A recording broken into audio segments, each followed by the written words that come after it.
I love to study Donald Trump. I have now for more than a decade. He's an incredibly interesting guy who has gotten a lot of success in his life. He's a great story for a journalist. He's a great story. The paradox I find, though, about Donald Trump, he has been so covered, even before he got into politics, for decades. This guy has been the source of fascination of journalists, but so little of the coverage actually reflects who Trump actually is, the way he actually is. It's kind of crazy. Almost no coverage, even in the conservative media, reflects certainly what the staunchest supporters of Trump, his family, his friends, his close staffers say about him. Now, look, I don't claim I fully understand him, but I've studied him hard. I've put in the time to understand him as best I can, both as a business person, as a politician, as a president, and I stay at it. So over the last couple of weeks, as this peace process in the Middle East has played out, and in the final days leading up to the agreement, I've talked to folks who know Trump well, who understand better than I do how he does what he does, including what he does very well. Everybody's now talking about this peace deal, the unexpected handshakes, the impossible geography of it all, the stunned pundits around the world who didn't think it could happen. Events move very fast.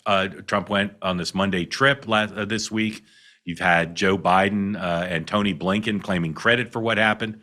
All the emotional feelings paralyzing people on the left who really don't know how to process Trump's extraordinary triumph. Probably not surprising the way the left has reacted. Heather Cox Richardson, who writes a very popular Substack, I call her the Rachel Maddow of the Substack world. Her column on the day Trump struck this extraordinary deal and announced it, Trump basically led with comparing Trump to Hitler, okay? Now, more directly on point maybe than Heather Cox Richardson is an email I got from a very smart friend of mine. He's no fan of Trump, but his loathing of Donald Trump is not as powerful as his capacity to discern truths, even if they're hard for him. My friend does not think Donald Trump is good. He thinks he's horrible for the country and the world. But here's what he wrote to me. Bibi, meaning Netanyahu, plowed the field. Witkoff and Kushner cultivated the orchard. Donald Trump insisted the peach is ripe and the time was now to make the pie. Non-conventional politicians. It took more than Trump, my friend, right? But Trump, embodying U.S. power as no president since Lincoln, was uniquely essential. The hard part, my friend says, is Trump is by orientation truly a bastard. How can such a sensibility have done so much good? I can't get my head around it, my friend wrote. Nonetheless, I not only accept it, I delight in the irony of it. It's funny, more even than Jack Benny, and he was really funny. But don't misunderstand, my friend continues. I still hate Trump. He's a despicable man, and I can't abide that. It must be that I somehow deep inside feel I am somehow in danger of being like him. I mean, civilization can't work on his moral compass, yet it can't work without him knocking the needle cockeyed. My friend concludes, too much to process here. My friend is grappling with what a lot of people on the left are grappling with, which is maybe, just maybe, Trump is the only president who could make this deal. Joe Biden tried to make it and couldn't, although he says he laid the groundwork for it. Half the country says what Trump has done happened by divine intervention. The other half calls it a Ponzi scheme or just dumb luck. But try to strip away the theater, and what you find is not luck or bluster.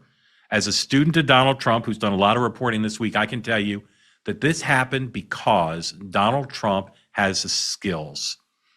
I'm going to talk to you about 7 of them, 7 tricks of Trump's trade that his enemies either mock or dismiss. They have for years, even as these very instincts just did what was unthinkable, redrawing the map of the Middle East. I call it the Apprentice Abraham Accords edition, the sequel, except this time the guy who got fired was not Gary Busey, it was Hamas. It's very easy to miss these Trump's rules of the road because Trump himself can be a distraction. On this trip on Monday, first in Israel, then in Egypt, he amped up what I call his Don Rickles nightclub act. He says things that literally no other president in American history has said or would say. It's a shtick that distracts because it's got insults, it's got misdirection, it's got asides, it's got stream of consciousness. Here is just some of the stuff Trump said that I think distracted folks. Mr. President, why don't you give him a pardon? Give him a pardon. Come on. But I happen to like this gentleman right over here, and it just seems to make so much sense. You know, whether we like it or not, this has been one of the greatest wartime presidents. This has been one of the greatest wartime presidents. And cigars and champagne, who the hell cares about that? We had a very weak administration, worst president in the history of our country by far. And Barack Obama was not far behind, by the way. During the campaign against crooked Hillary Clinton, have you heard of Henry Kissinger, who doesn't leak? Okay? Henry is a big leaker. He leaked. All right, enough controversy for the day, right? So popular. You are a very popular man. You know why? Because you know how to win. All right, so that showman, that funny guy, he distracts. He gets people to not focus on all the things he did. And another reason why I think people have not focused on how Trump got this accomplished, at least not yet, is because the administration are not telling the story of what happened. Marco Rubio keeps saying, believe me, there's a lot of stuff behind the scenes here. It hasn't been revealed.